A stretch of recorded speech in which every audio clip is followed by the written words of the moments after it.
And now let's get back to our story. We're all anxious to see what this fellow Alex does with his secret of perpetual life. Just imagine, a man with all that time on his hands.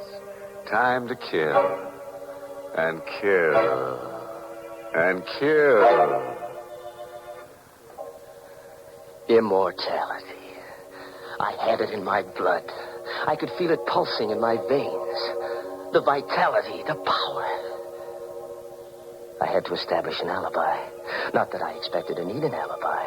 Jarman's death would surely look like an accident or suicide when his body was found in the laboratory in the morning.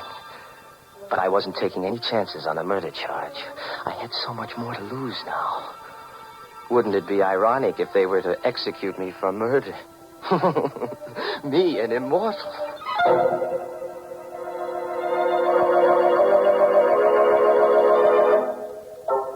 Next morning, I stopped at Jarman's house and rang the bell. I knew Elaine must have gone right to bed when she returned from the sorority meeting last night, because she never disturbed her father when he was in the lab.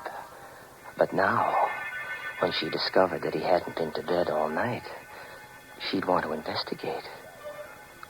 And I wanted to be there when the body was found. Oh, good morning, Alex. Hello, sweet. What's wrong? You look worried. Come on in. Alex, I am worried. Dad's still in the lab. He didn't go to bed last night. Well, what of it? He must be working on something big. No, I'm afraid something's happened. I knocked at the door just now, and there was no answer. The door was locked? Well, yes, but I have a pass key. I wonder if I ought to use it. Well, of course you should. Well, please, Alex, you come with me. Of course, darling. Together, we opened the laboratory door. I was all set to act horrified when we discovered the body on the floor. But there was no need to act. I was horrified. For the lab was empty. There was nothing on the floor. The body of Professor Jarman was gone. I don't know for how many hours after that I walked the street, confused and frightened and uncomprehending. I tried to reason it out. How Jarman's body had walked out of that lab. There was only one solution. Jarman had already taken one dose of elixir number 4. It must have counteracted the poison that I'd forced into him. He must have gotten up and then walked away. But where? And why? I recalled what he'd said before I hit him with the mallet. Yes, I could hear his voice faintly strumming at my brain. You'll never enjoy your immortality. You'll wish you were dead 1,000 times. I'll come back to remind you.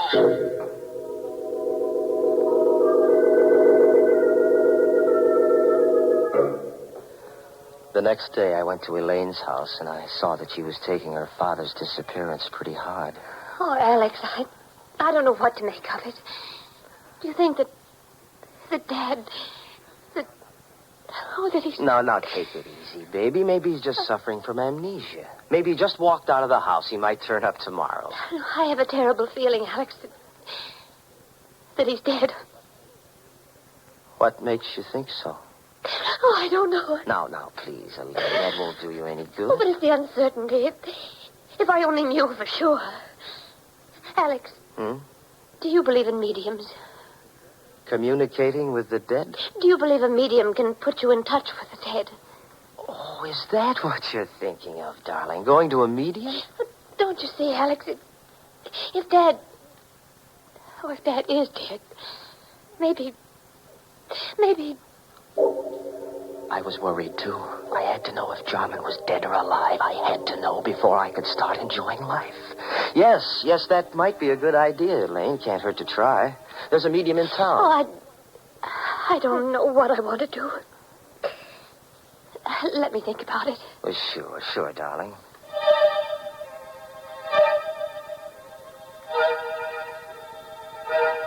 In the days that followed, I began to doubt whether I really was immortal. Was elixir number 4 really the elixir of life? Was I really going to live forever? If there was only some way to prove it. Then I remembered what Jarman had said, that the elixir caused a change of blood type. Well, that'd be easy enough to check. Elaine was taking a medical course, so I asked her to test my blood on the pretext that I thought I had anemia. It won't hurt, Alex. Just the needle. Ouch. There, now I've got all the blood I need. Just sit here a minute while I make the test. Well, does it take long? Only a minute. Alex. She was excited. There was something different about my blood then. Alex. Alex, come here quick. What? Look. Oh, look, Alex. I can't be mistaken. Your blood. It's a new type. Elaine couldn't get over the discovery that my blood was a new type. I'd asked her not to tell anyone about my new blood type, but I knew she wouldn't be able to keep the secret for long. And once it got out, people might begin to suspect what I already knew for sure, that I was immortal. Oh, I couldn't afford to have that known, because then everybody in the world would be envious of me. They'd hate me, too, because they'd know I could go on living long after they were dead. Oh, no. No, it had to be a secret forever. No one in the whole world must know, except myself. And the only person who could spill the secret now was Elaine. So, there was only one thing to do. Elaine furnished the opportunity herself the next day. Alex, I've been thinking about that medium. I've got to know if Dad is alive or dead. All right, whatever you say, darling, if it'll make you feel any better. I'll go with you, of course. Just the two of us, huh? We made a date to go to the seance that evening, and I made my plans accordingly. I didn't intend that Elaine should leave the seance alive. We arrived at the medium's house promptly at 9 o'clock. The medium asked Elaine and me to sit close to each other. And then she put out the lights. Alex. It's all right, sweet. I'm right here. I'm right next to you. I'm frightened. Now, there's nothing to be frightened about, darling. I'm right here with you. But it's so dark. I can't see anything. I don't hear anything. Where's the medium? She's still here. She's right across the table. She's gone into a trance. Do you think she'll contact Dad's spirit? I don't know, darling. Wait and see. I timed myself carefully, waiting for the moment when the medium should be well into her trance. Then I took out of my pocket the hypodermic syringe. I held the plunger in my left hand while I gripped Elaine's arm with my right, my thumb over the artery. Alex, my arm, your fingers hurt. It's all right, sweet. Slowly, I brought the hypodermic needle up close to the artery. One bite of the needle, a single plunge of the plunger, and death would come almost instantaneously. And no one in the world could say that it hadn't been heart failure. But suddenly, just as I had the plunger ready, I heard something strange. A sound. In the room where there should have been no sound. You'll never enjoy your immortality. You'll wish you were dead 1,000 times. I'll come back to remind you. Back to remind you. The voice of the dead. Back to remind you. Jarman, where are you? Jarman, stop. You're dead. You're dead, Jarman. You can't be talking. You're dead. I saw your dead body. I killed you myself.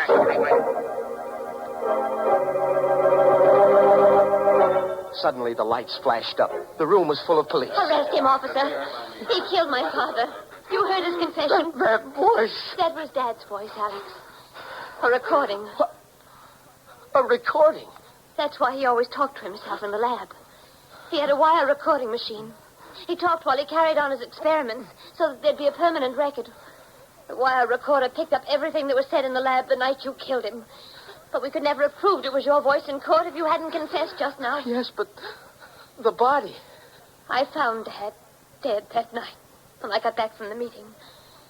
And I hid the body until I could find his murderer. And now, Alex, I found him.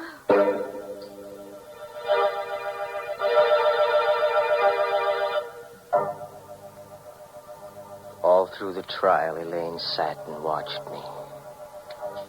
All the time the jury was out, she sat and watched me. And she watched me while they read the verdict of guilty.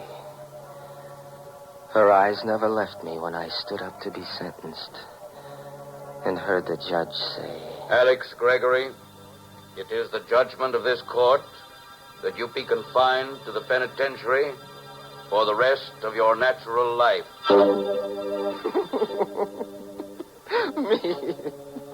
Me of all people.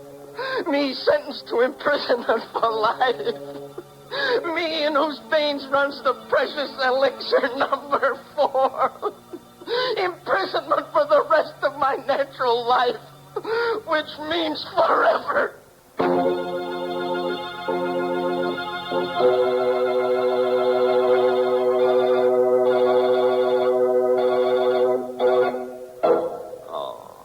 You know, I feel kind of sorry for Alex. He really got a tough break. Locked up in a cell for all eternity and no way out. Yes, looks like they'll have to build a new jail around him every 1,000 years or so. Of course, there's one way out for him. He could let his beard grow for a couple of centuries, and when it gets long enough, he could hang himself. Imagine such a thing, Mr. Host. Yes, it would be sort of breathtaking, wouldn't it, Mary? Poor Alex. He probably had many good impulses in his lifetime. Yes, the trouble is he didn't follow them. Well, Mr. Host, I'm afraid that's something we all do every now and then. For instance, perhaps some of you Inner Sanctum fans have promised yourselves the pleasure of trying Lipton tea, but somehow just haven't gotten around to it. Or maybe you've just forgotten it when you're writing out your grocery list. Well, this time, make sure. Add Lipton tea to your grocery list right now. For until you do try it, you're missing a real treat. Why not start enjoying lively, full-bodied Lipton tea beginning tomorrow?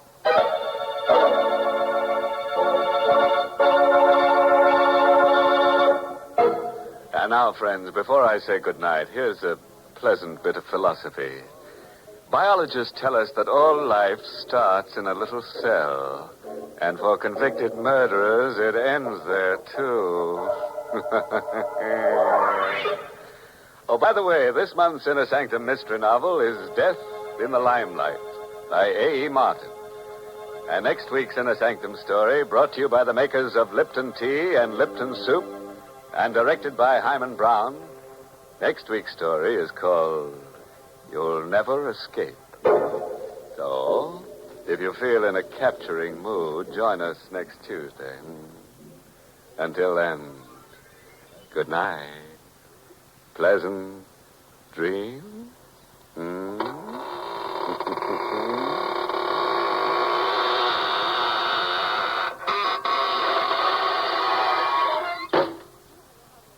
Friends, you want to know how to make an ordinary meal into a feast? Start it right. Start it bright with tempting, heartwarming Lipton's Noodle Soup. Lipton's Noodle Soup is ready to serve in a jiffy, and what a treat it is. Lots of tender, golden noodles and a world of real chickeny flavor that makes it taste homemade. It's economical, too. Lipton's Noodle Soup mix costs less and makes lots more than canned soups. So try Lipton's Noodle Soup real soon. And don't forget to tune in next week at the same time for another Inner Sanctum mystery.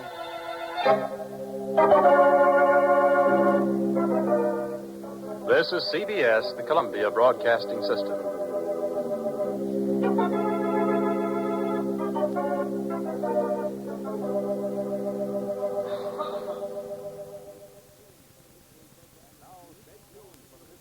And now, stay tuned for the mystery program that is unique among all mystery programs. Because even when you know who is guilty, you always receive a startling surprise at the final curtain. In the Signal Oil program, The Whistler.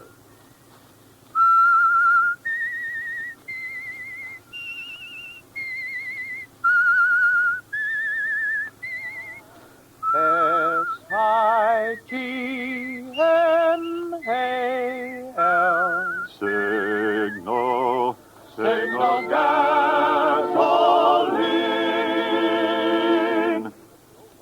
Signal, the famous Go Farther gasoline, invite you to sit back and enjoy another strange story by The Whistler.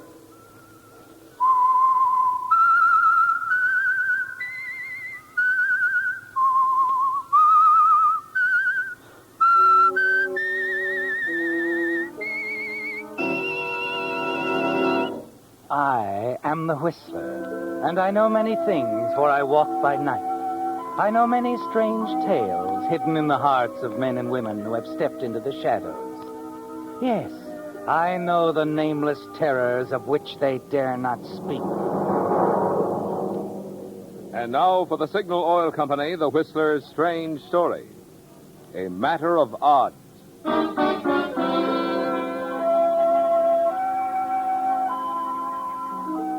It was a matter of odds from the beginning, because that was the way Danny Atkins lived, by the odds, a betting chance.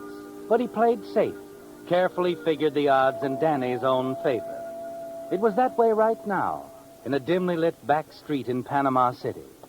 Danny was carefully following a sailor named Keller, with whom Danny had had several drinks, before Keller left the Seven Sinners bar with a little too much alcohol aboard. Then 2 blocks and an alley later, it happens. Up ahead, a dark figure leaping forth. An exchange of blows. And then Danny running forward. I'll get him, Keller. I got a boy, Danny. Oh, okay, mister. I had enough. Let me go. Try to jump my pal, will you? Let me go. All right, keep that going. Get him, Danny. Oh, skip it. But I thought that You thought nothing. Here. Your wallet. Are you too tight to see? Oh, now look, Danny. Sure. Look, Keller, I suppose you didn't talk too much back there in the Seven Sinners, huh? Well, I suppose you didn't go big shot flashing that wad. Look, Danny, we just met. I'm Yeah, not sure, we just met, and I just saved you 3 months' pay, sailor. All right. So come on, I'll buy you a drink. You're my pal. Yeah, sure. Okay, Keller, I'm your pal. You can just do that. You can buy me a drink. Anywhere you say, pal. Any place in old Panama City.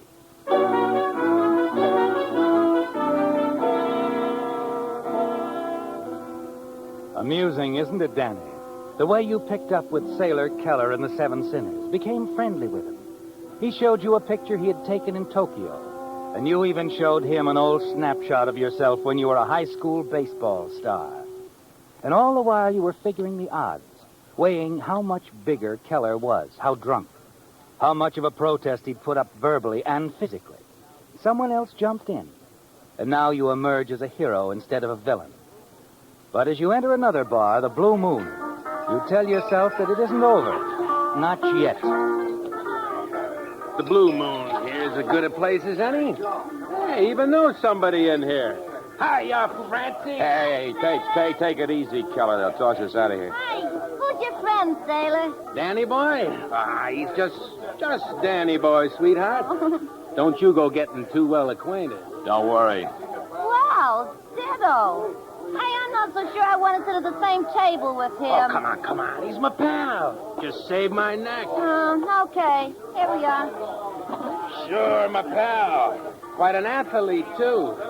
Show Fancy that baseball picture of you, Danny boy. She isn't interested. Go on. Hey, waiter, a round of drinks for my friends here, huh? Joey!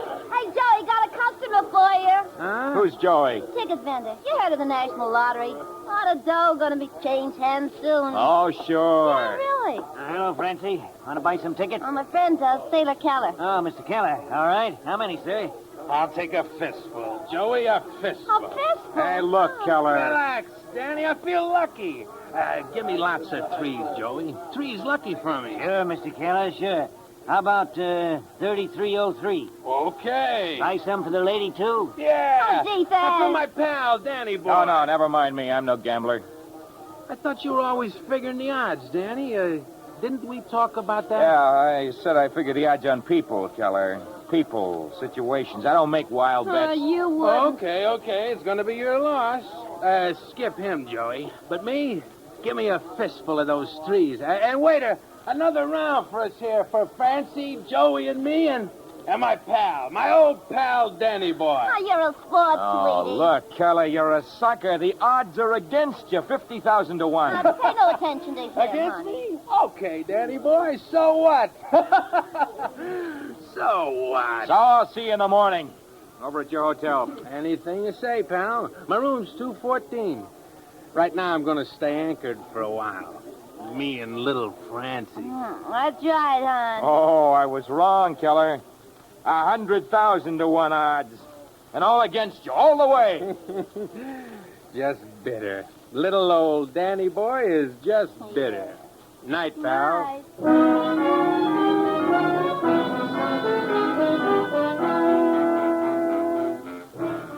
It's infuriating, isn't it, Danny?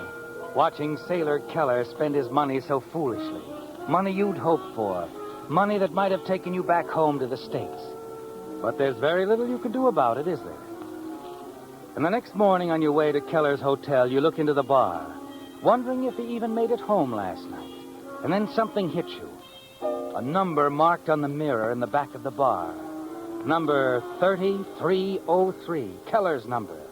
The winning ticket in the week's lottery. Your mind spins, already starting to figure the odds in still another direction. In his hotel room, Keller is probably still sleeping off last night. A plus in your favor. Keller has a gun, and that's a definite minus. But you decide you must get that ticket, Danny. You weigh the odds and decide you'll chance it. You walk up the flight of stairs to the second floor, and down the hall to 214, Keller's room. When you reach there, you're surprised to find his door half open. You enter cautiously. Sailor. Sailor. Sleeping like a baby. That's great. Uh-huh. Here are the tickets. Let's see. Now, wait a minute. 3303 is missing. Winning ticket's gone. Francie, she beat me here. That's why that door was open.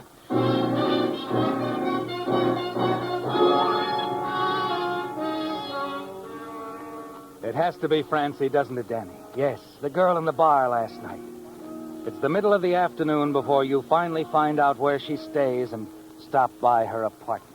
Lottery ticket? I don't know what you're talking about. Oh, no, you wouldn't. You packing, Francie? Huh? Going somewhere? Well, yeah, I got a new engagement. I'm being booked into San Francisco. Oh, sure. It's funny, I'm heading that way myself. Yeah?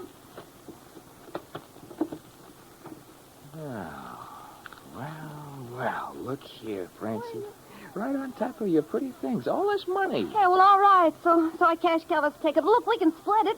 I took it from Keller, sold it to my boss for $30,000. So I see. Thanks for cashing it for me, Francie. What? $30,000 will take me quite a distance. Hey, but you... Oh, poor old sailor. He wouldn't believe me about the odds, would he? Never mind the sailor. He'll sleep all day. Well, look, Daddy, don't take it all. Leave me some of that money. After all, I was the... Yeah? Who is it? Me, Francie. Sailor Keller. Open up. I want to talk to you. Keller, what do we do? Come on, Francie. If you don't open this door, I'll blast the lock. He's got a gun. Francie, I'm giving you exactly 10 seconds. No more.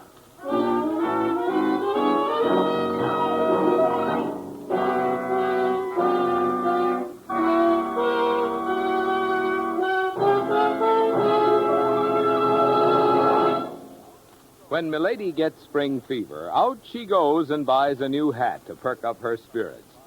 Wouldn't you like to be able to perk up your car's spirits that easily in spring? Well, you can, friend, you can. Simply by treating your car to a tank full of the famous Go Farther gasoline. Signal, that is. Aha, you say you thought mileage is the thing Signal gasoline is famous for. You're so right. But that's only half the story.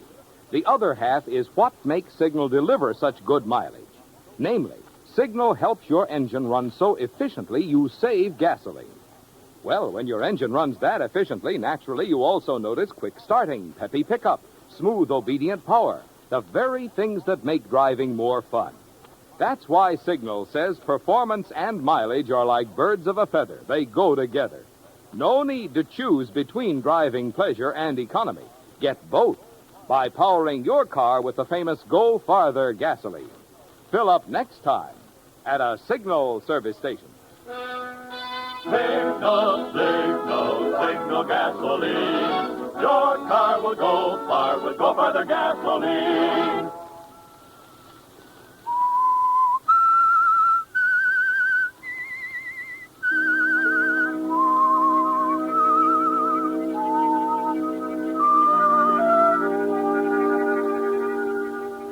Well, Danny, it was a frightening moment, wasn't it?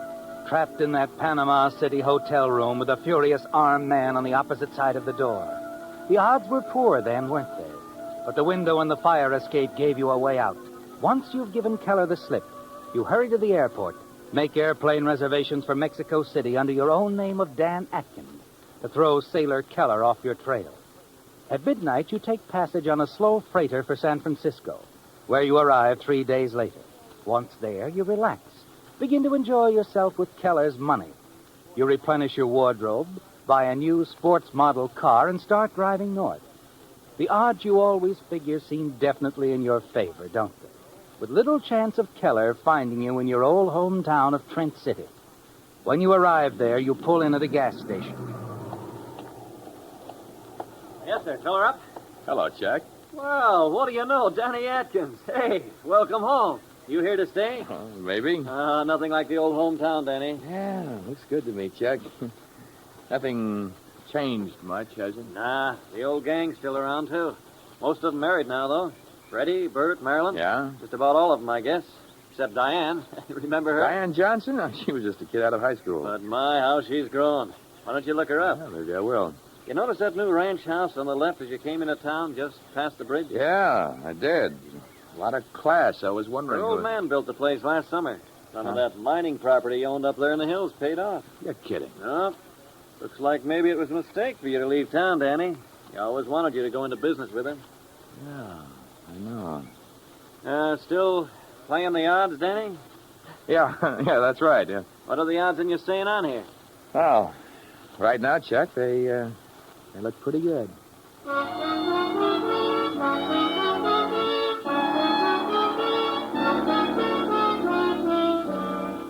After you leave Chuck, you register at the local hotel, then cruise about town.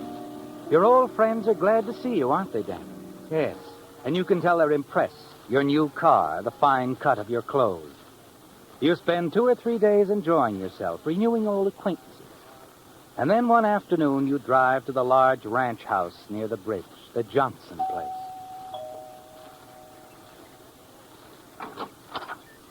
Danny Atkins. How are you, son? Hello, Mr. Johnson. Well, I'm glad to see you. I heard you were in town. Come on in. Thank you.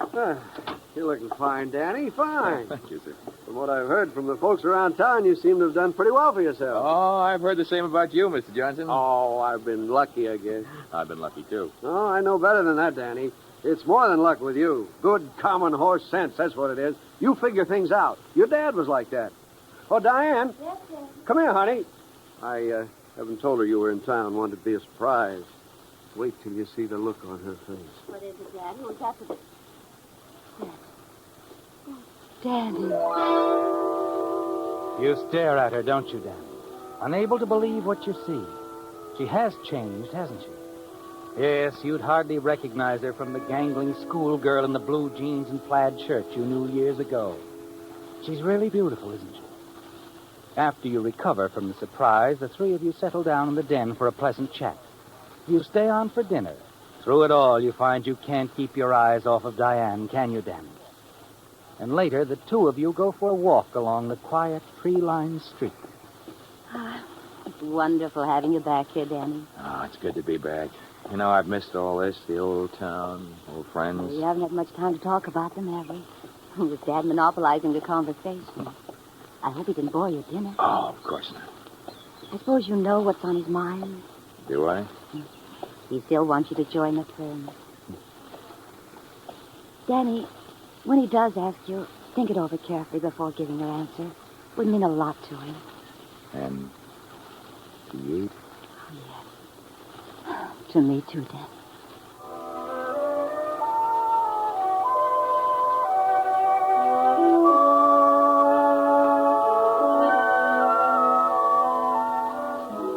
It becomes quite clear to you in the days that follow, the hours you spend with Diane, that your friend Chuck was right, Danny. Yes, the schoolgirl crush she had on you hasn't left her, has it? Only it's more than that now. She's very much in love with you, isn't she? And then early one evening, the two of you drive down to San Francisco and have dinner at a fashionable hotel.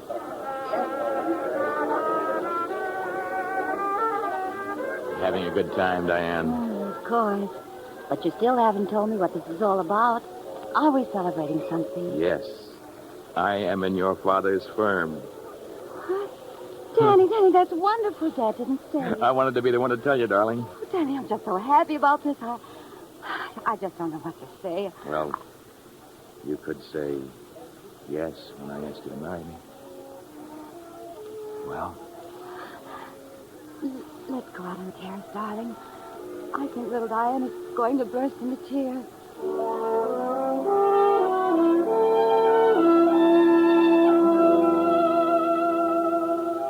It's all working out just the way you've planned it, isn't it, Danny? And you're looking ahead, aren't you? The day of Mr. Johnson's death, Diane will inherit his interest in the company. And she'll be your wife. You'll control it all.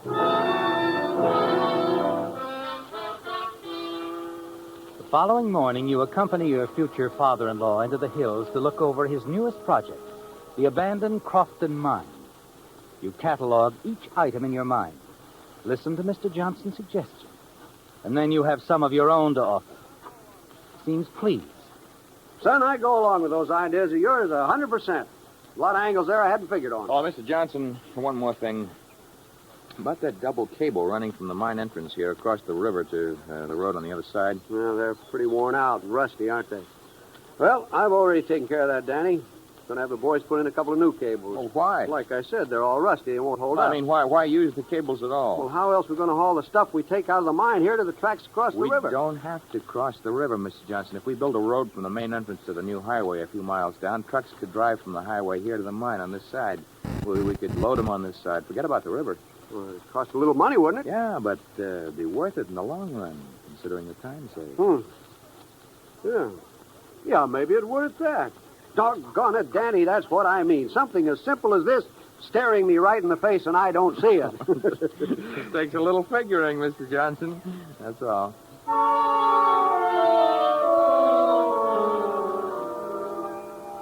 Plans for the reopening of the old Crofton mine run smoothly in the next few days, don't they, Danny? And you find more and more time to spend with Diane. And then one night, something happens that you hadn't counted on. You drop Diane off at her house after a date and walk back toward your car. Hello, Danny boy. Keller. Get in. Yeah, your sailor friend. What odds were you giving that I wouldn't find you? Look, how did you find me? That baseball picture you showed me in the bar. You forgot it showed your high school in the background. Trent City High. Or maybe you thought I was too high to notice it. Danny, I want my dough. All of it. You don't think I carry it around with me, do you? Then we'll trot on down to the bank in the morning and get it. I don't have it. I've invested it. You know, I was afraid of that, Danny boy. I heard around town that you'd gone into some business deal with a gent named Johnson. Okay, so get it back. Get it back? That's impossible right now. A few months, maybe. I can't wait that long. I'll give you a couple of days. The dough or else. Or else you'll plug me with that rod, huh? What good is that? Oh, I wouldn't plug you, Danny, unless I had to. No. Well, then what? The hometown folks might be surprised to learn how you got that dough. That little chick you've been running around with. Old Man Johnson, all your pals. Oh, it's your word against mine. So if you didn't cop the dough, where and how did you get it? They might like to know. Look, Keller, you'll get your money. Sure I will. One way or another. But how do I know you won't tell him anyway? You're good at laying odds. Suppose you figure that one out.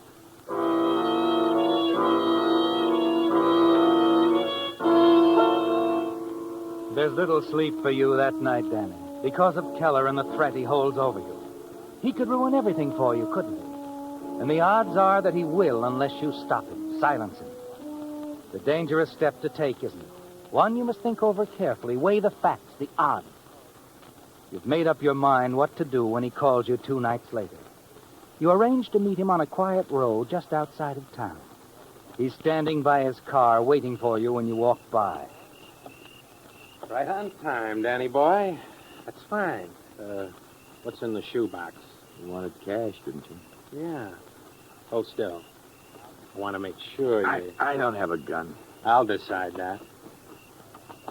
No? No gun. All right, now how about putting yours away? Makes me nervous. Sure. Why not? Okay, let's have the dough. Open the box. The moment he slips his gun into his pocket, you open the shoebox, and your hand closes over the .38 you've hidden inside.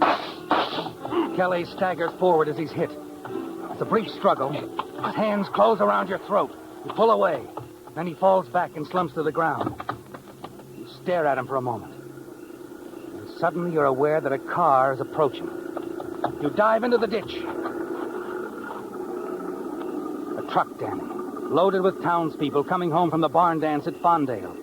And you recognize the voice of your friend Chuck. Hey, there's been an accident. Yeah. Well, let's have a look. What's going on? Hey! This guy's been shot, Chuck. He's dead. Yeah. Hey, better go for the police, Jimmy. All right. Rest of us stay here. Wait. What's this in his hand? Part of somebody's shirt collar. Your hand goes to your collar.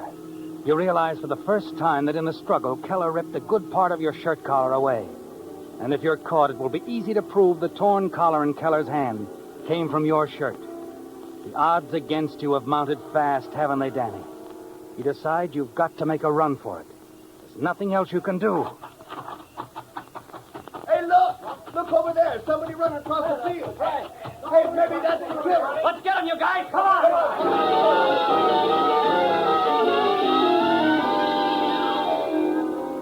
They're not far behind as you approach the foothills, are they, Danny? And then as you reach the river, you know you're trapped. There's no way to get across. But then suddenly you remember. Yes, the mine cable stretching across the river, not far downstream.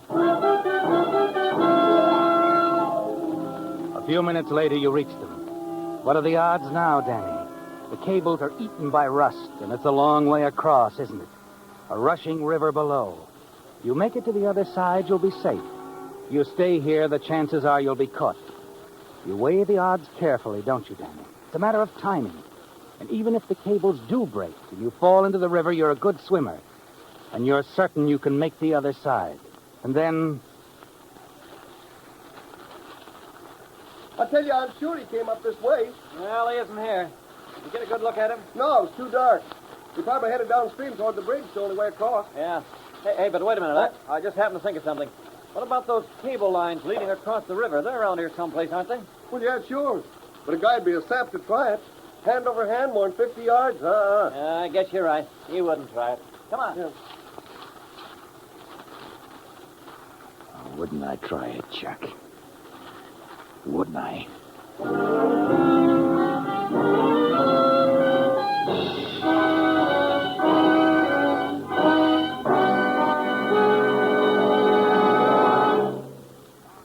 Time to change. Time to change. Time to change.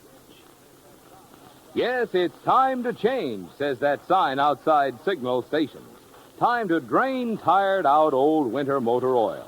Time to refill with fresh, clean Signal Premium Motor Oil, the new heavy-duty Signal oil that reduces engine wear 50%. Think what a 50% reduction in engine wear means to your wallet and your car's performance. Engines not only keep that new car pep and power twice as long, they also run twice as far between overhauls, because new Signal Premium Heavy Duty does so much more than just lubricate. In addition, it cools, cleans, cushions, seals, and protects. No wonder so many motorists who want to protect their car are changing this spring to new Signal Premium Heavy Duty Motor Oil. Changing at Signal stations, where you see that sign outside. Time to change. Time to change. Time to change.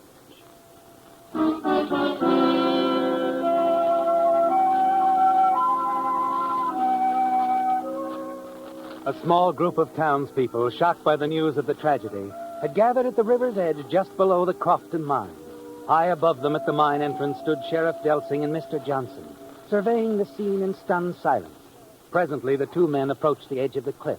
The sheriff pointed toward the opposite shore. Well, that's where Danny fell, right out there in the rocks. I just don't understand this at all, Sheriff. I don't understand why he was on those cables. Yeah, there's lots of things I don't understand about this either. One thing I'm pretty sure of, though. What's that? Well, according to where he fell, he must have been about a third of the way across when that first cable snapped. I guess he knew the other cable wouldn't hold his weight very long either. It's too bad. That second cable had broken a few feet further in either direction. He'd have landed in the river instead of on those rocks. Probably be alive now. Yeah. I can just see Danny. Up there in that cable. He's got a quick decision to make. Keep going or turn back. You know how Danny was about decisions. Yeah, the odds. Always thinking about the odds. I guess this time he took just a little too long to figure them out.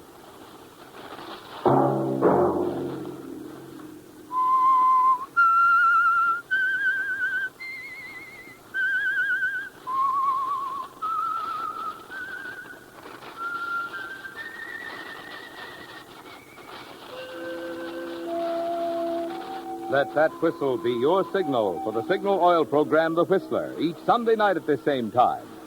Meantime, Signal Oil Company and the friendly independent dealers who help you go farther with Signal gasoline hope you'll remember. Regardless of what gasoline you use, you'll enjoy more miles of happy driving if you drive at sensible speeds, obey traffic regulations, and avoid taking chances. You may even save a life, possibly your own.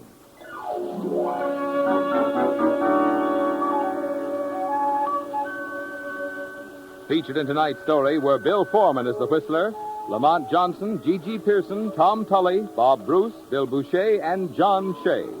The Whistler was produced and directed by George W. Allen, with story by Adrian John Doe, music by Wilbur Hatch, and was transmitted overseas by the Armed Forces Radio Service. The Whistler was entirely fictional. Any similarity of names or resemblance to persons living or dead is purely coincidental. Remember to tune in at the same time next Sunday when the Signal Oil Company will bring you another strange story by The Whistler. Marvin Miller speaking for the Signal Oil Company.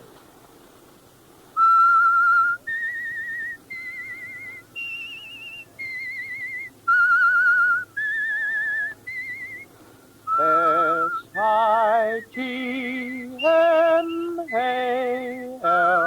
Signal gasoline. Stay tuned now for Our Miss Brooks, starring Eve Arden, which follows immediately over most of these stations. This is the CBS Radio Network.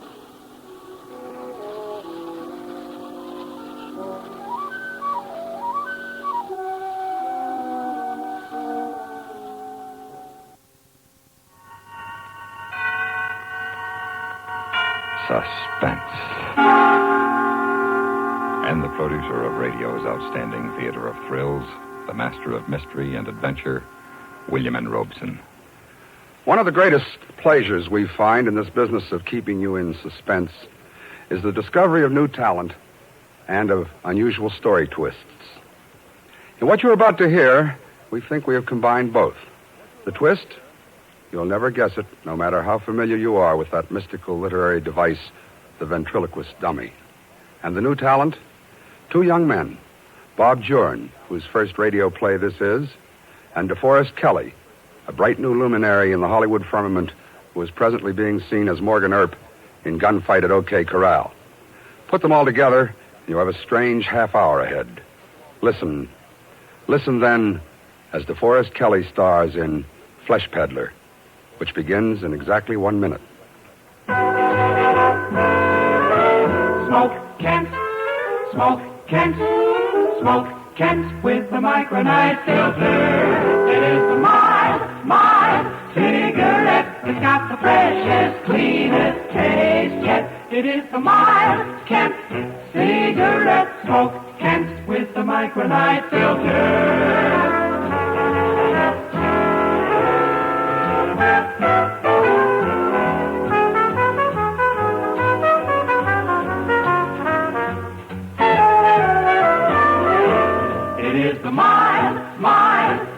cigarette's got the freshest, cleanest taste. Yes, it is the mild Kent cigarette. Smoke Kent, smoke Kent, smoke Kent with the micronite filter. And now, Mr. DeForest Kelly in Fleshpeddler, a tale well calculated to keep you in suspense. I'm an agent, a booking agent. Flesh peddlers, we are sometimes unkindly called. But I don't peddle flesh.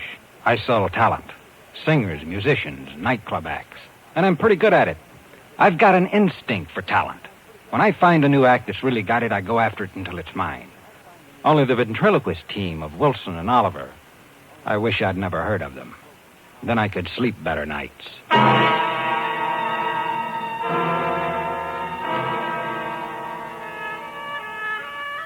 My wife and I were vacationing in the Catskills last summer, and the night before we were due back in New York, a carnival pulled into town. I don't want to sound like a snob, but to me, the carnival is the lowest form of show business. I hate them. But my wife, Gloria, loves them.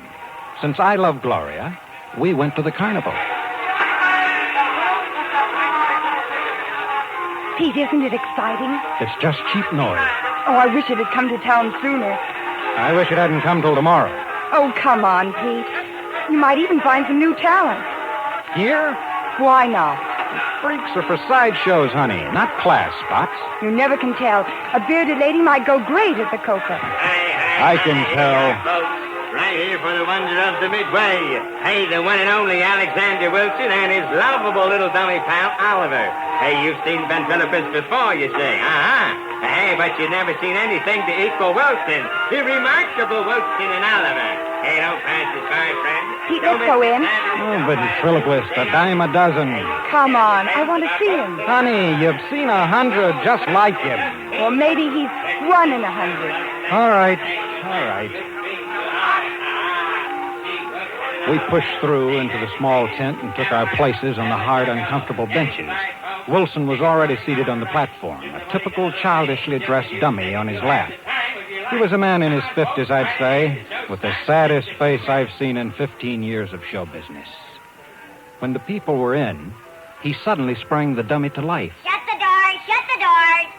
All present accounted for, Mr. Wilson. You're sure, Oliver? Sure.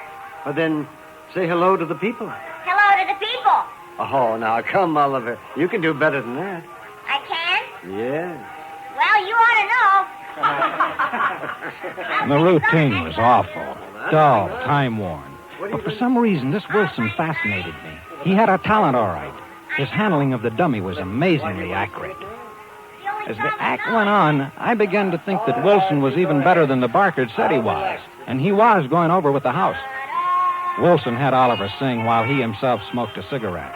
After a few more gag routines and a couple of neat tricks, the performance was over, and I knew I had to sign the act. I parked Gloria on the merry-go-round and then went looking for Wilson. I walked back of the Midway through the maze of painted trailers that were home to carny people. Suddenly, the door to one of them flew open, and a woman stepped out, a neatly trimmed beard covering her chin. What do you want? I'm looking for Alexander Wilson. Wilson? Why? I'm a talent agent from New York. I'd like to talk to him. Agent? Yes, Peter Harris, and you're... Bernice. It's on the poster. Oh, yes, of course, Bernice. What do you want with Alexander Wilson? I told you Who is it, Bernice? Talent agent. Never mind, go back in. Agent? I'm looking for Mr. Wilson. Well, I'm Arthur. You caught my knife act? You know, I could pin a fly to a penny of 40 Quiet. feet. Don't mind him, flesh peddler. Go away. Go home. Agents are no good for us. Leave Wilson alone. And you know, like I could put out a candle flame with a penknife at 30 feet, Agent Man. Arthur? And go back in. Maybe he could sell my act. Go in.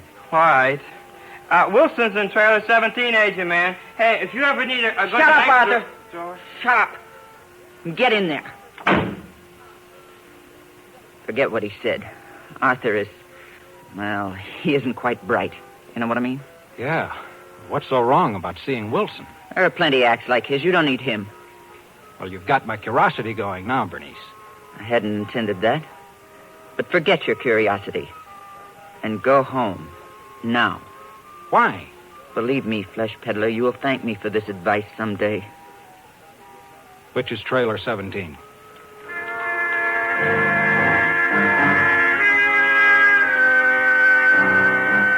I couldn't see why Bernice was so huffy. It was none of her business anyway. I roamed through the trailers with my cigarette lighter held high, looking for number 17. Finally, I found it. A small aluminum antique set apart from the rest, with a pre-war Chevy attached to it. The trailer was completely dark. Mr. Wilson. What is it? I'm Peter Harris. I'd like to talk to you. What do you want? Well, I'm an agent, Mr. Wilson. I'd like to see you. Just a minute. Yes? I just caught your act, Mr. Wilson. I enjoyed it very much. Thank you. I'd like to do business with you. Do business? Here's my card. My office places acts on all 4 networks and all the principal nightclubs. I'm afraid it's out of the question. I never play nightclubs. But... Yes, I never play nightclubs, Mr. Harris. Well, could I come in for a moment, explain my setup? Maybe when you... No, forgive me for appearing short, but I'm not interested in any offer you have to make. To begin with, I can get you $200 a week. Oh, excuse me. $250? No, I'm very tired, if you'll pardon me. Okay, Mr. Wilson. But will you tell me why you want to stay with a 2-bit freak show when you could make a small fortune working with me? No. No, I'm afraid I can't tell you. Good night. I suppose I should have forgotten all about it, but I'm not used to the brush off. Like I say, when I see an act I want, I go after it until I get it. And then there was something about Wilson's reluctance that wasn't somehow on the level. As I walked back toward the bright lights and the noise of the midway, a figure stepped from behind one of the darkened trailers. So you saw him? Oh, Bernice. Yes, I saw him. And are you satisfied? Not at all. Just more curious. Exactly. Only fools push their noses into other people's business, Fleshpeddler. Harris is the name. And only fools get themselves and other people into trouble. Trouble? All I wanted was to offer him a nice fat job, $250 a week, and he slammed the door in my face. Alexander Wilson cannot leave this carnival. Why? You don't know, Mr. Harris, and you're not going to know. Know what? Stop asking foolish questions. Your curiosity can do a great deal of harm. Bernice, where does the carnival go from here? Really, Mr. Harris, you don't expect me to... Look, I can ask any one of the Barkers or setup-men. Ask them then. All right, I will. But remember, Fleshpeddler, if you follow us to Poughkeepsie, Poughkeepsie? Very well, now you know. But if you follow us and try to see Wilson again, you are a fool.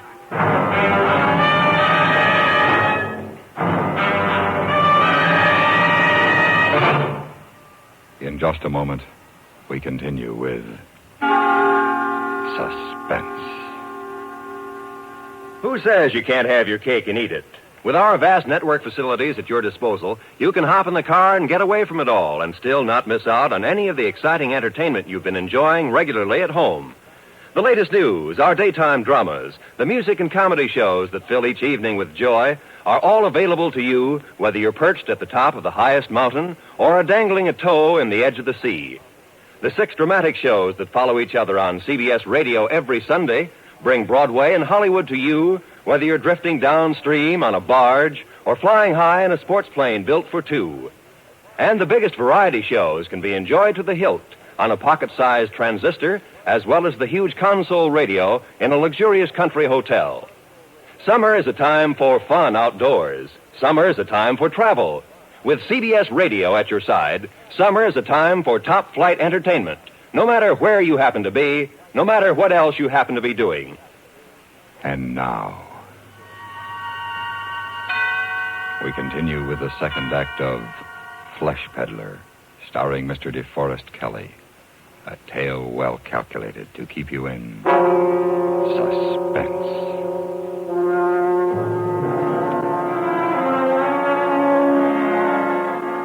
Gloria and I drove back to Manhattan the next morning. And 2 days later, I hopped a Poughkeepsie local out of Grand Central. The more I thought about Wilson, the more of a challenge he became. I wanted him for my list, but more than that, I wanted to find out what was behind Bernice's strange attitude. Now I wish I'd forgotten about the whole thing. In Poughkeepsie, I checked into a hotel, took a cab to the carnival grounds at the edge of town. It was late afternoon as I pulled up in front of the gaudy tents and booths, waiting for the evening crowds. I made my way through the cluttered midway, looking for Wilson's aluminum trailer and hoping I wouldn't run into Bernice. Hello, agent man. Hey, agent man. Hello. Hello. Remember me, Arthur the knife thrower? I can pin a fly to a penny. Yes, I remember you. And you've come for me? What's that? You come all this way to get me for your agency? Well, no, I'm afraid not. Oh. Well, that's all right. I mean, like I've been giving it a lot of thought, and I don't think I could go with you anyway. I see. So I couldn't leave Bernice in the carnival. My sister says carny folk should stay with carny folk. Your sister? Bernice. Oh. Arthur, why is Bernice so close-mouthed about Mr. Wilson? She acts as though she's afraid of him. Well, us carny folks stick together, see? Like, we don't like other people sticking their noses into our business. Bernice said that? Yes. Arthur, where's Mr. Wilson's trailer? I don't know. Oh, come now, Arthur. Bernice says, I know. Bernice says too much. I don't know anything, agent man. Well, I have to go practice my knife throwing now. I got to practice every day, you know. Well, it was clear Bernice had given Arthur his instructions, and no thanks to him, I finally found Wilson's trailer set off from the rest. Mr. Wilson? Mr. Wilson! The door to the trailer was unlocked, and it swung open at my knock. Wilson obviously wasn't there, but I didn't think he'd mind if I went in and waited. The inside of the trailer was dim and musty. I left the door open to let in what little sunlight the day had left and sat in the lone chair in front of the makeup table. I was just about to reach for a cigarette when I had the feeling that I wasn't alone. I turned slowly in the chair, and the back of my neck began to crawl. There on a shabby army cot was Wilson's dummy, propped up against the wall. The steady, unchanging expression of its face with the staring eyes and painted smile grinned back at me. It was weird and uncomfortable to be so close to this lifeless thing. Unmoving, wooden. It seemed so real and alive on the platform in the tent. I tried to ignore it, but I couldn't. I looked away, but I could still feel it there, grinning at me in the early evening dimness. When I could stand it no longer, I got up and walked out of the trailer and bumped right into Bernice. What did I tell you, Fleshpeddler? Bernice, What were you doing in there? Waiting. For Wilson. What did I tell you? Now, look, Bernice. I don't like you or anyone else telling me what I can or can't do. I want to see Wilson again. I'm waiting here. Come with me, please. I must talk to you privately in my trailer.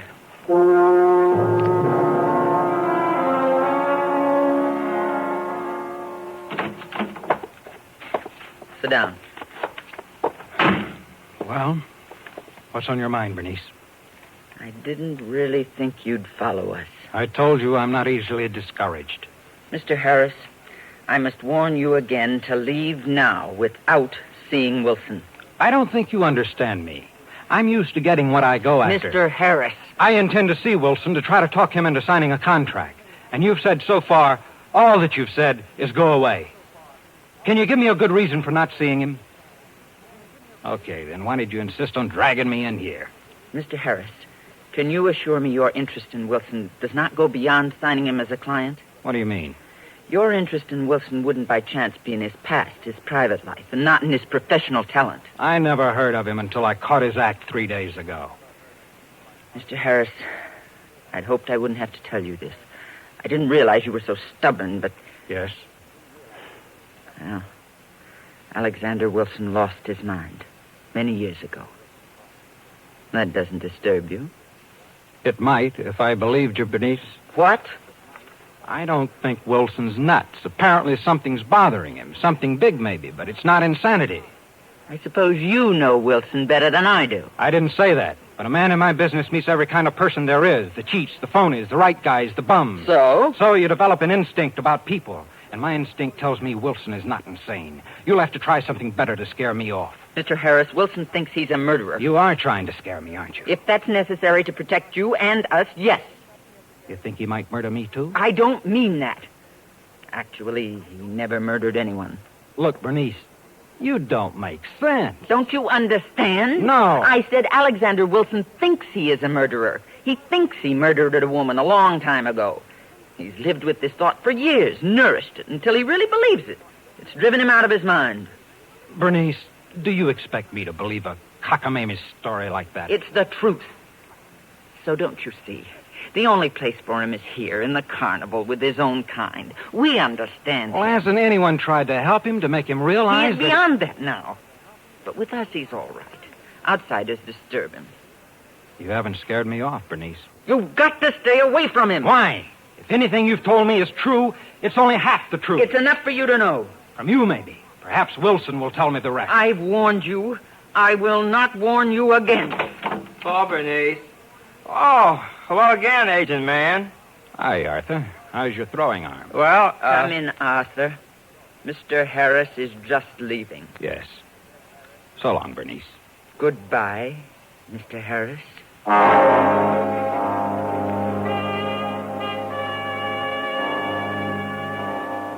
When the trailer door closed behind me, I guessed Bernice would start talking her fury out on Arthur.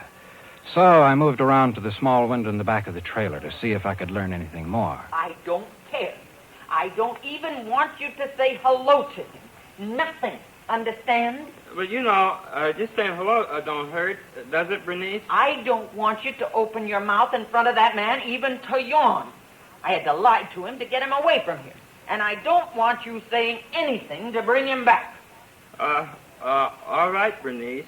Just pray he goes back to his flesh peddling in New York on the first train. Just as I thought, Bernice had lied to me. I was determined to get to the bottom of this double talk about Wilson more than ever.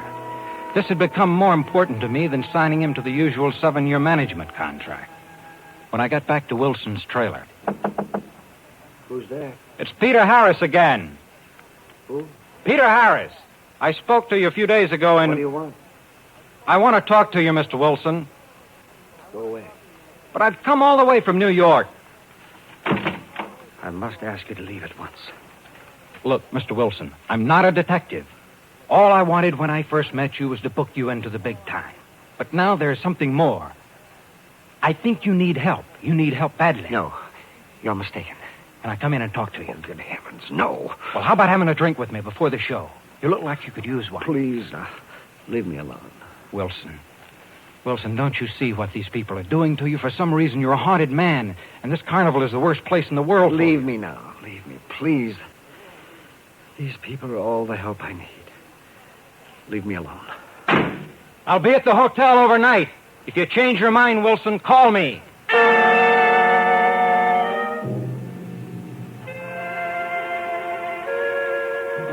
No, I was mad. If he wanted to rot there, go on with the carnival until it wasted away, it was no business of mine. I had a few drinks in my room at the hotel, phoned Gloria that I'd be home the next day, went to bed.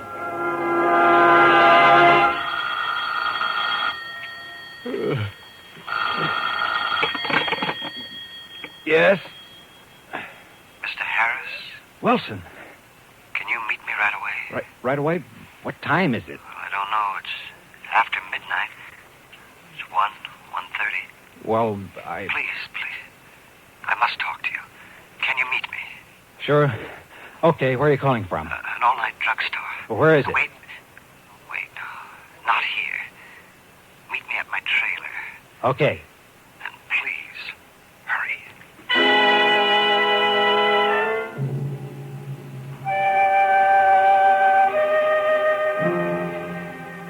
It took me longer to wake the cab driver in front of the hotel than it did to get to the carnival grounds. I told the cab to wait and made my way through the darkened tents and trailers to number 17. Come in. What's the matter? Mr. Harris, I've changed my mind. I want to leave with you tonight. Tonight? Well, what's the... Mr. Harris, you're the first person outside of the carnival I've talked to in more than 2 years. You're the first person I've had the courage to approach. Go on. I trust you, Mr. Harris. I can't see why, but I know you'll believe me and help me. I can't live like this anymore. Sure. Now, just take it No, easy. no. Listen to me. 2 years ago, I killed a woman. A beautiful woman. I loved her more than I've ever loved anything or anyone in my life. When I tried to tell her how much I loved her, she laughed at me. I couldn't stand that laugh. I understand, Wilson. But that isn't exactly justification. See, she and her son, she was divorced, were working in this very carnival when I first saw her, back in my hometown in Illinois. Yes. I fell in love. Oh, you can call me a rube, anything, but I was in love. I quit my job and followed the carnival for months. That's how much I loved her. And she laughed at me. So I shot her one night. And then I wanted to die, too. And when I saw her lying there at my feet, I wanted them to hang me, but they laughed at me. They laughed at you? The law, the police, they didn't believe I'd done anything. They wouldn't let me give myself up. Where did you get this crazy idea, Wilson? It isn't a crazy idea. It's the truth. Look, lots of people get lots of funny ideas. They think about something they want to do, and they think about it so much that they really believe they've done it. It was real from the beginning. I killed her. I did. But there was no evidence against me. Listen, Wilson, you're not making sense. You listen. He destroyed every bit of evidence so he could punish me himself. The police couldn't arrest or even suspect me.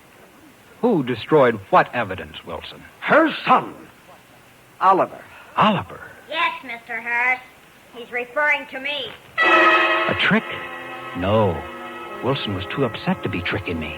I wheeled at the sound of his voice, and there in the doorway stood Wilson's dummy, Oliver, a small but capable pistol in his hand. You are just as curious as Bernice said you were, Mr. Harris. Oliver. Bernice told me a lot about you. You had to know. And now you do. No, you're not... You shocked to learn I'm a midget. I must admit you gave me quite a start when you made yourself at home in the trailer this afternoon. But that was... That was me, Mr. Harris. Fortunately, I've already made up for the evening performance. Mr. Harris hasn't done anything, Oliver. Let him go. That depends on you. You see, Mr. Harris, Wilson is no ventriloquist. I guess that's obvious now. It is. Wilson murdered my mother, and I protected him from the police. But why? Why? So the law couldn't punish him. What satisfaction would there have been for me if they just hanged him? He'd been dead in an instant. Is that enough punishment for a man who has murdered your mother? No. He deserved more. And I've given it to him. I've punished Alexander Wilson for years. Yeah, that's right, Mr. Harris. He's held this over my head ever since. Sitting on my lap at every performance, reminding me, night and day. Well, I've had as much as I can stand. So go ahead, Oliver. Shoot! Shoot! Oliver, be sensible. If you pull that trigger, they'll hear it. They? Bernice and Arthur and everyone else? Bernice already knows, and now I don't care if the others do, too. For heaven's sake, shoot me. Get it over with. Shoot me, you monster! Shoot me! With horror frozen on his face, Wilson slid to the floor, dead. And Oliver turned on me, the pupils of his eyes tiny with madness and his frail little body trembling. I'm afraid this is one act you can't book, Mr. Harris. Oliver. You wanted to know everything. Oliver, now wait. I'm really sorry for your sake. He asked me to let you go, but under the circumstances. No. I'm sorry, Mr. Harris. It flashed by my head and landed quivering in Oliver's chest, a long, gleaming knife blade. And there was Arthur in the doorway of the trailer with Bernice, his face like stone, watching Oliver crumple the little distance to the floor. Slowly, the faces of the others appeared in the doorway, silent. The terror I was holding back was a physical pain. I walked to the door and stood looking down at the little body lying awkwardly like a dummy now. A lifeless thing, unmoving, staring, even with the traces of a painted smile grinning up at me. This couldn't have gone on any longer, I suppose. The police will come now, and at last there'll be an end to it. Go home, Fleshpeddler, and forget all about us. I went home. But I haven't forgotten. And I'm afraid I never will.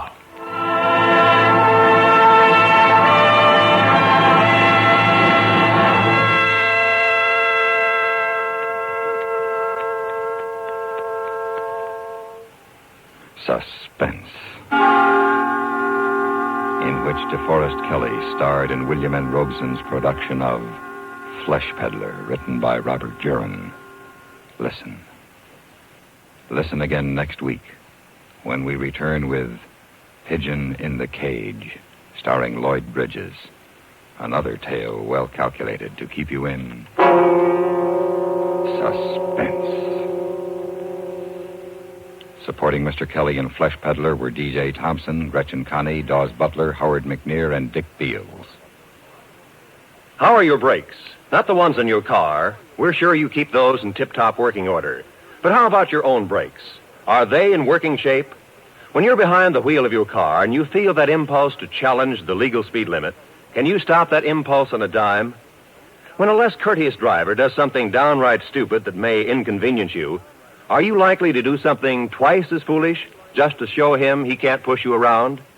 Or can you say halt to your anger before it leads to an accident? Students of human behavior have discovered that most of the accidents on our highways are the result of emotional immaturity. An adult can control his feelings and concentrate on his goal. Don't let childish attitudes keep you from reaching your destination. When other drivers and traffic regulations annoy you, use the brakes in your head as quickly as you would the ones on your car. Remember, accidents don't have to happen.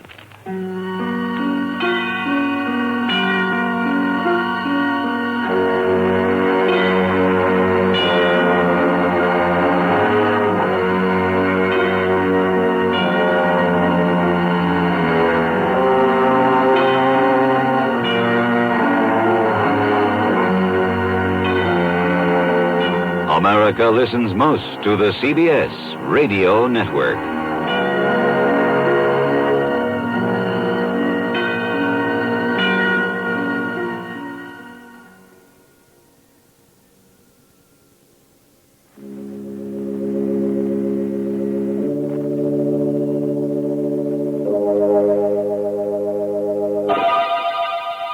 Lipton Tea and Lipton Soup present Inner Sanctum Mysteries.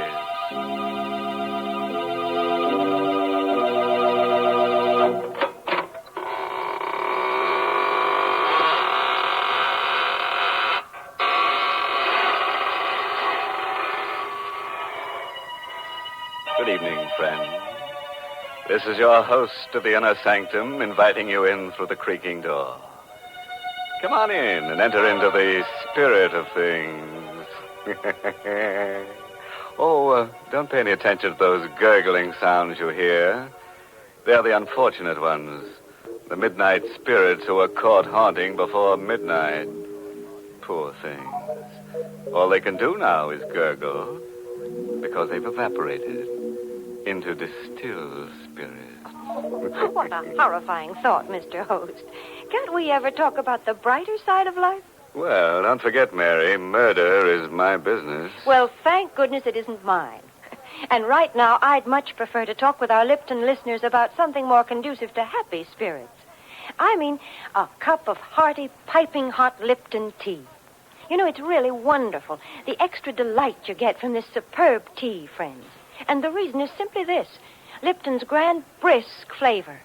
Brisk, you know, is the tea expert's own word for the fresh, full-bodied, lively flavor of Lipton tea. Because unlike ordinary teas, Lipton's is never flat-tasting or lifeless. Lipton tea is always spirited, full-flavored, truly satisfying. Why, I'd even go so far as to say that once you've tried it, I think you'll enjoy Lipton tea more than any other tea you've ever tasted. And I'll go even further, Mary, and introduce our listeners to tonight's story. It's an original radio play written especially for Inner Sanctum by Emil Tepperman and starring Richard Widmark in the role of Alex Gregory. It's about a man who became master of a secret so fearful that it could never be revealed to any mortal, living or dead.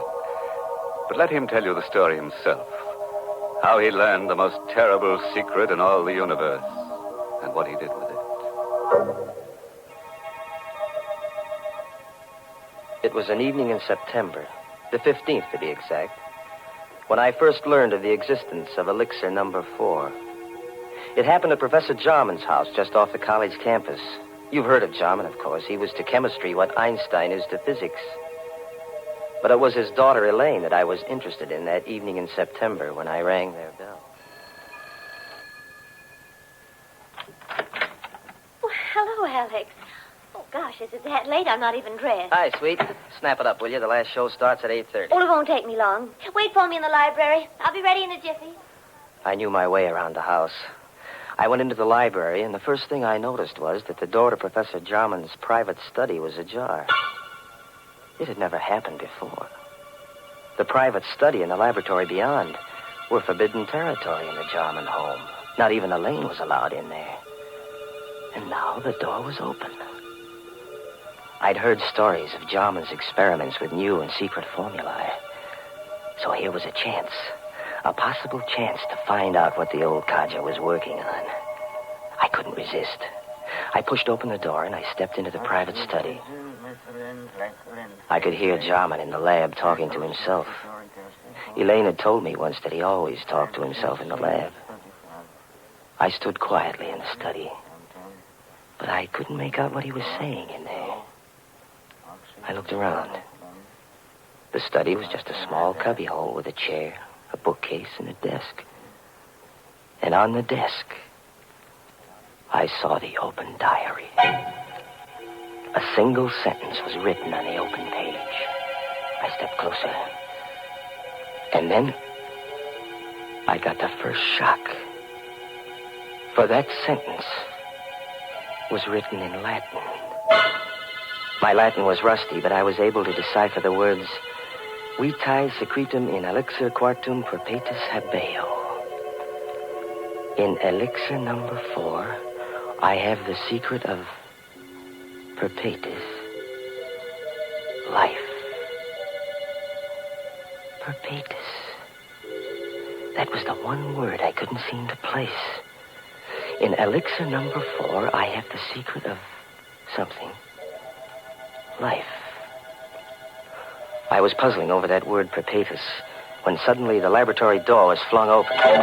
What are you doing at my desk? Oh, hello, Professor Jarman. I asked you, what are you doing at my desk? Well, the study door was open. I thought I'd see if you were in here. You were reading my diary. Oh, no, Professor. You saw the entry in my diary. Well, really, Professor, I assure you. Do you read Latin? Latin? Well, I don't understand. You're sure you don't understand Latin? No, I don't. Am, Alex. Ready and... What, is anything wrong? Elaine, I've told you time and again, no one is to be admitted to my study. Oh, I'm sorry, Dad. You must have left the door open. Oh, Alex, you shouldn't I'm terribly sorry, Elaine. I found the door open, and I thought Professor Jarman was in here. I just wanted to say hello. All right. No harm done, as long as you can't read Latin. Now, get along, you two. I'm busy, but keep out of my study hereafter. I took Elaine to the movies, but I haven't the faintest recollection of what the picture was about. Through my mind kept running that Latin sentence, Vitae secretum in elixir quartum perpetus habeo. When I said goodnight to Elaine at her door after the show, I hurried home to my room and I got out an old Latin dictionary. I looked up the word perpetus. And then I got a strange, cold feeling down my spine. For the word perpetus meant perpetual. The Latin sentence which Jarman had written in his diary meant, in elixir number 4, I have the secret of perpetual life. Professor Jarman had discovered the secret of immortality. All the next day, I conducted my chemistry classes purely by instinct. I couldn't take my thoughts from elixir number 4. Every voice in the classroom seemed to sing the same refrain. Accomplished by adding to a dilute solution of H2SO4 a quantity immortality. Never to know the fear of death. To live on serenely. To watch the world change through the centuries. Never to die. It grew on me like a festering tumor, this terrific dream of immortality, everlasting life. I had to have elixir number 4.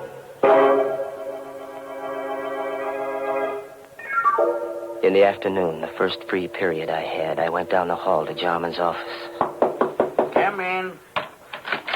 May I come in for a moment, Professor? Oh, it's you. Yes, come in, but I haven't much time. Professor, I want to apologize for last night. Let's forget about it. No harm done. Well, whatever it was you had written in your diary, it must have been pretty important. Oh, no, not at all. Only some chemistry notes. Nothing of any importance. Just something I've been experimenting Well, with. I'd be very glad to assist you, Professor. Anything I could do, That's very kind of you, young man, but I don't need any assistance, thank you. As a matter of fact, the experiment is completed. You mean you're all finished? All but the practical application. Oh. Well, couldn't I help you on that? It won't be necessary. Tonight, I'm taking the last step.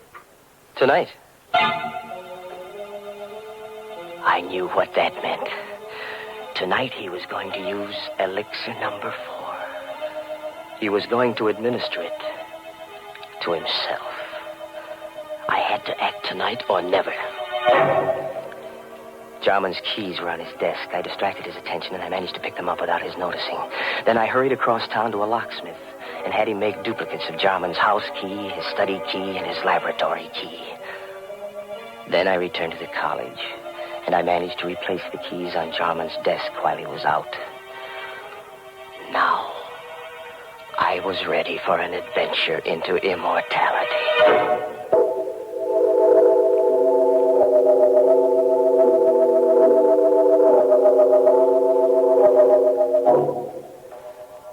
At 8:30 that evening, I let myself into Jarman's house, opened the study door, and stepped quietly over to the laboratory. I knew Elaine was at a sorority meeting. The professor and I were the only ones in the house. Jarman was standing at the lab table with his back to me, talking away to himself. There was a small vial on the table and a hypodermic syringe alongside An it. equal quantity administered yesterday will be sufficient. At my age, since my blood is too thin, I require the additional dose. But a younger man would need only 1 injection to cause the necessary type change in his blood. Who's that? Good evening, Professor Jarman. I hope I'm not interrupting. What are you doing here? How did you get in? So elixir number 4 changes the bloodstream, huh? What do you want in here? Quit stalling, Professor. I know what elixir number 4 is. Ah. So this is it. Elixir number 4. Careful. Don't spill it. How much of this stuff have you got? That's all there is. 5 cc's. You mean you haven't got any more? It took me 5 years to distill 10 cc's. Before that, I experimented for 10 years. I failed 3 times. And this is your 4th try, huh? Elixir number 4. And there isn't any more of it? It will take me 5 years more to make up another bat. Please be careful. Don't drop it. Don't worry, I won't. You said this is enough to make the average man immortal. Me, for instance? It's not for you. You hear me? Not for you. Oh, yes, it is, Professor. It's for me. I won't let you... What are you doing with that mallet? What do you think? No. I'm so sorry, Professor. Wait, I'll let you have it. Don't kill me. I've got to kill you. When I take this dose of elixir number 4, I'll be immortal. And I don't want anyone to know it. Go away, you fool. You'll never enjoy your immortality. You'll wish you were dead 1,000 times. I'll come back to remind you. I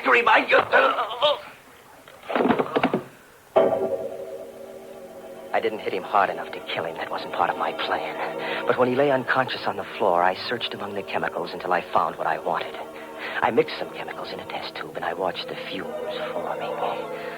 Then I held the test tube against Jarman's mouth, forcing the deadly gas into his lungs. When I was sure he was dead, I wiped the tube clean of my fingerprints and put it back in the rack. Then I picked up the vial of elixir number 4, the hypodermic syringe, and I hurried away, locking all the doors behind me. As soon as I got home, I filled the hypo with elixir number 4, and I gave myself the injection. Almost immediately, I felt a strange radiance pervading my body. A new strength was flowing in my blood. I was immortal. I couldn't die. I would go on living and living and living forever.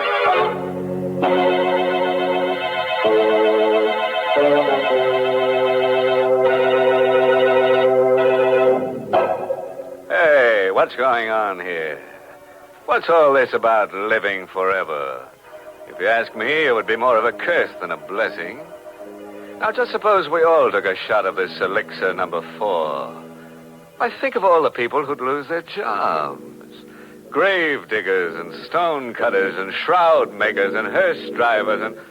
Oh, why, go on. You see what I mean. Why, everybody'd be out of a job. We'd all practically starve to death. Well, then, Mr. Host, maybe we can be glad that nobody has ever found the fountain of youth. You know, I think it's not a matter of trying to live forever. The important thing is to get more enjoyment out of every day. Mm-hmm. For instance, Mary. Well, for instance, one splendid way to get more enjoyment out of an otherwise dull day is to invite your friends in for tea. It's a delightful neighborly custom, made even more delightful when the tea you serve is Lipton's, because there's so much extra pleasure in Lipton tea. The party will seem more of a party. The conversation will be more sparkling, and your reputation as a thoughtful hostess will soar to the skies the moment your guests take their first sip of Lipton tea. For Lipton's wonderful brisk flavor makes it a favorite with everybody. So when friends drop in for tea, or the family gathers around the dinner table, serve them Lipton's, tea at its delicious best.